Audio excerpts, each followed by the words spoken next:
Good evening. কেমন আছেন সবাই? আশা করছি খুব খুব ভালো আছেন।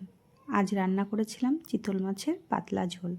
এই মাছটা আমি সেদিন এনেছিলাম, যেদিন আনি সেদিন আপনাদের সাথে শেয়ারই করেছিলাম, তারপরে ফ্রিজে ছিল।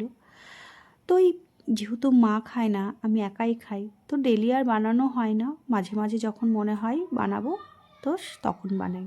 তো মায়ের জন্য ডিম করেছিলাম, সেটা শেয়ার করিনি, শুধু মাছটাই আপনাদের সাথে শেয়ার করলাম। তো ফ্রিজে সকালবেলা প্রথমে কাজ হলো ফ্রিজ থেকে মাছগুলো বের করে রাখা, কারণ বরফ হয়ে থাকে। তো এখন শীতকাল না বলে আমি রাত্রে আর বের করি না। শীতকালে আমি রাত্রেবেলায় মাছটাকে বের করে রাখি, আর যেহেতু গরম পড়েছে একটু একটু, তার জন্য আমি সকালবেলায় বের করলাম। তো কিছুক্ষণ পরে মাছটাকে তো বরফটা ঝরে গেছিলো, তারপরে মাছটাকে লবণ হলুদ মাখিয়ে রেখে দিয়েছিলাম। এবার রান্না করব, সমস্ত কিছু গুছিয়ে নিলাম রান্না করার জন্য। তো প্রথমে কি করলাম, তেল গরম করে মাছগুলো একে একে ভেজে নিলাম। আমি 4 পিস মাছ রান্না করেছিলাম আর একটা আলু দিয়েছিলাম, বেশি আলু খেতে না ভালো লাগে না, তো এই 1 পিস আলুই দিয়েছিলাম। তো মাছগুলো সুন্দর করে ভেজে নিলাম, আর মাছটা না সত্যি খুব টাটকা ছিল, জানেন তো, খুবই টাটকা। এখানে মাছটা খুব ভালো পাওয়া যায়, এবং যেটুকু মাছ পাওয়া যায়, রুই কাতলা বলুন আর এই ধরনের মাছ বলুন, ফ্রেশই পাওয়া যায়। সেদিনে যে ছোটো মাছগুলো এনেছিলাম সেটাও খুব ভালো ফ্রেশ ছিল। তারপরে 5 ফোড়ন, কাঁচা লঙ্কা ফোড়ন দিলাম, দিয়ে আমি আলুগুলো দিয়ে ভাজতে দিলাম। একটু আলুটা ভালো করে ভেজে একটু লাল লাল হলে আমি উপর দিয়ে পেঁয়াজ কুচিগুলো দিয়ে দেবো। তো পেঁয়াজ কুচিটা নরম করার জন্য একটু লবণ দিয়ে দিলাম, দিয়ে সুন্দর করে ভেজে উপরে টমেটো দিয়ে দিলাম, দিয়ে একটু ঢেকে দিয়েছিলাম, কারণ যাতে টমেটোটা একটু নরম হয়ে যায়। তারপরে ওই যে বেটে রাখা মশলাটা দিয়ে দিলাম। মশলাটার মধ্যে ছিল জিরে বাটা আর আদা বাটা আর লবণ, হলুদ আর একটু লঙ্কার গুঁড়ো ছিল, আর যেহেতু আমি গরম জলে একটু ভিজিয়ে রেখেছিলাম।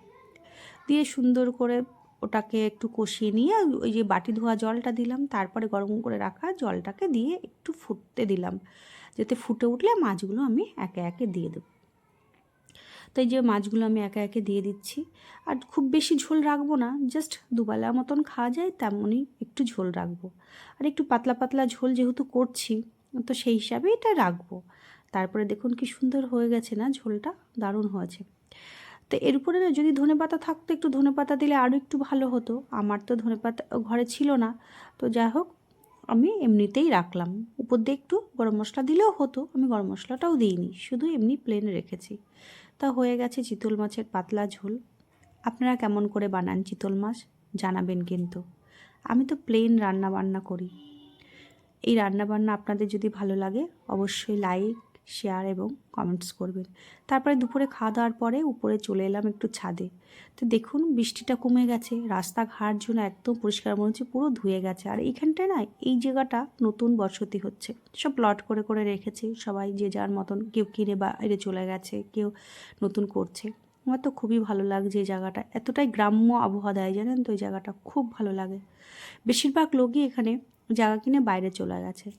আর এই দেখুন আমার স্থলপদ্ম গাছটা বৃষ্টির পরে যেন জীবন পেয়েছে, কি দারুণ সবুজ লাগছে না, খুব ভালো লাগছে।